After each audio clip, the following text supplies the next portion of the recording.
بسم اللہ الرحمن الرحیم۔ آج کے دو اہم سوالات نماز کے حوالے سے۔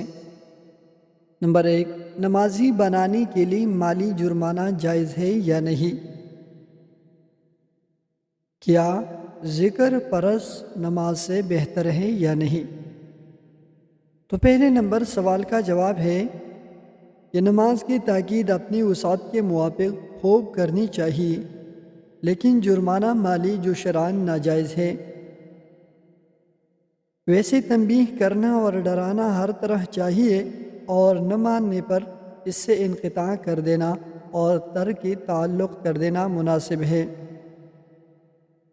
دوسری سوال کا جواب ہے کہ نہیں، فرض نماز ذکر سے بہتر ہے۔ ذکر مستحب ہے اور فرض نماز فرض ہے، اللہ تعالیٰ کا قطعی امر ہے اور حکم ہے، لہٰذا فرض نماز افضل اور بہتر ہے ذکر سے۔ فتاوی دارالعلوم دیوبند، جلد نمبر 2، صفحہ نمبر 23۔